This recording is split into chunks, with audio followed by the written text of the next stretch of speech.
You have lost both of them. A 3-month-old granddaughter with a high fever and her mother were left to sleep in a freezing kitchen by the daughter's husband because he said he didn't want to catch anything. The next morning, a call came to my daughter's cell phone. Where the hell did you go? What about my breakfast?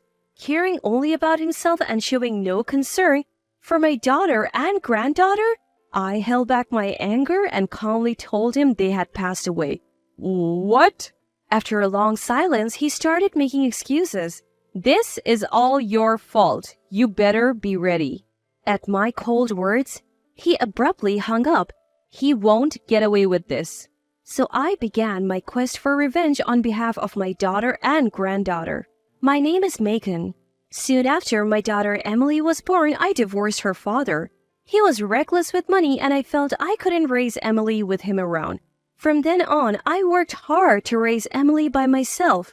From a young age, Emily took on household chores in my absence and was always considerate of how I was feeling, a truly kind child. However, she was so gentle-hearted that I worried. She often found it hard to express her feelings. When Emily told me she was getting married, I was filled with both joy and apprehension. Her fiancé, Ronald, was 2 years older and seemed very proud, working at a top-tier company. They met when he visited Emily's company for business and was smitten with her at first sight. After that, their relationship developed somewhat aggressively, or so I heard. At first, Emily turned him down, but maybe his persistence appealed to her, making him seem reliable. After about 6 months of dating, they found out they were expecting and decided to marry. He would often say things like, I can make a woman happy. As my wife, you should obey me. Which made me a bit uneasy. Are you sure about him? Of course, it would be sad without a father, right? Hearing those words, I was struck silent, realizing that Emily, who had never once complained about not having a father, might have felt that way all along. Time passed and Emily's belly grew, signaling the approach of childbirth. How's married life treating you? Maybe, but I would like to be with Mom when I give birth. That sounds great. You're always welcome here. Throughout her pregnancy, her husband seemed supportive, massaging her back during severe morning sickness and even helping with household chores. Yet the word maybe did leave me somewhat unsettled. A month before giving birth, Emily came back home and we lived together for a bit, just like the old times. During this time, she opened about her marital life. In the beginning, everything was blissful with romantic dinners on anniversaries and such, but on bad days at work, he would lash out at Emily, only to revert to being the gentle Ronald the very next day. There were times he would shout and break things in rage. Hearing this, I got a bad feeling about the emotionally volatile Ronald. He's never hit you, right? No, never. Maybe I'm just causing his outbursts with my behavior. Seeing the sadness in her furrowed brows, I said, It's not your fault. He's just got a temper. I know. I'll try to be more assertive. With a hesitant smile, she nodded. I advised, just in case if he says anything concerning may be recorded. Emily simply replied, I'll keep that in mind. Later on, Emily gave birth to a beautiful baby girl named Luna. With Luna crying for milk every 3 hours, time flew, and before I knew it, Emily was heading back home with her little one. My now empty home felt a bit lonely, but the thought of Emily visiting again with a slightly older Luna kept my spirits up. However, that hope was shattered one night, about 3 months after the birth, by an urgent phone call. Mom, please help! Hearing my distraught daughter, I knew something was amiss and immediately drove over. Before I could even ring the doorbell, a disheveled Emily clutching Luna emerged. What happened? When I touched her flushed face, she was burning up with fever. It's so hot. Are you okay? I'm fine. Just please help her. Luna, the baby she handed over, felt feverishly hot. Even when called out to, Luna only gave weak responses. Things seemed dire for the little one. Where's Ronald? It's past 1 o'clock. He should be home, right? He's at home, but... Wondering what she meant, I headed to their bedroom to check on Ronald. It seemed as if he was passed out, likely from drinking too much. He didn't respond at all when I tried to wake him up. I hurriedly put my daughter and Luna in the car and raced to the hospital. Upon arrival, the doctors immediately attended to them. Their faces looked very concerned. Luna, who I took in my arms, was burning up and barely responded when I called out to her. As I stayed beside Luna's bed, Emily, my daughter, weakly opened her eyes and began explaining what had happened. Both Emily and Luna apparently had caught a severe cold, with temperatures rising to over 104 degrees Fahrenheit, and had been resting in the bedroom. Yet Ronald, after returning from work late at night, had yelled at them saying he didn't want to catch the cold. He had forced them out of the bedroom and even made them sleep in the freezing kitchen. All he provided was a single blanket he tossed at them. At first, they tried to fend off the cold with that blanket, but eventually the cold became too much to bear. Emily had tried to return to the bedroom at one point, but fearing another angry outburst from Ronald, she had retreated. Desperately, she had managed to grab her cell phone and call me for help. He's done things like this before, like when Luna cried at night, he would throw us out because he said he couldn't sleep. Why didn't you tell me sooner? I didn't want to burden you, Mom. You've already done so much for me, especially during the delivery. You're my daughter. It's natural for kids to turn to their parents for help.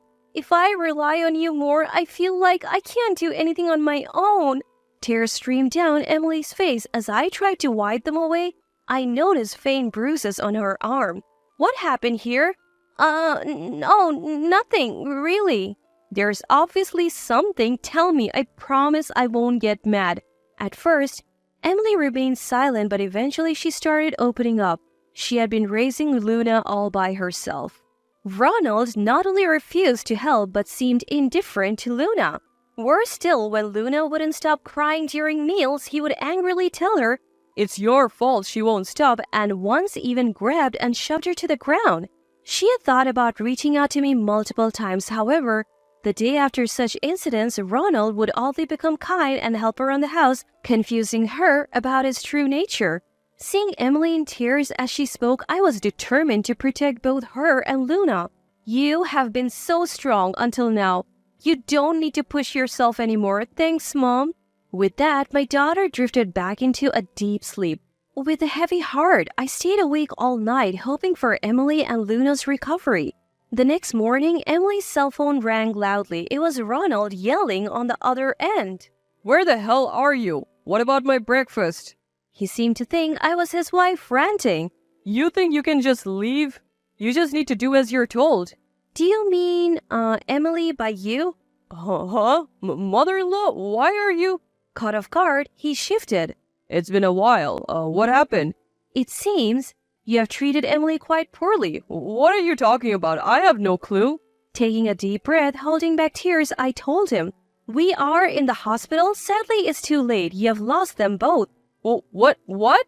There was a moment of silence, leaving Ronald dumbfounded. It was clear he was deeply shaken on the other end. What kind of joke is this? Mother-in-law, that's a low blow even for you. It's no joke. This is all your fault. My fault? I didn't do anything wrong. He tried to sound calm, but it was clear he wasn't remorseful about leaving Emily suffering from a high fever in a cold kitchen during winter. I could barely contain my anger. Besides, it's not my fault they caught a cold. They got sick on their own, and now I'm dealing with the inconvenience. Don't play games. If you keep this up, I can involve the police. The moment he heard the word police, I could hear him swallow hard. What are you talking about? You have no proof. We'll see about that. I don't even want anything to do with you again. We'll handle everything from here on out. Don't contact us anymore. He seemed to want to say something else, but I hung up.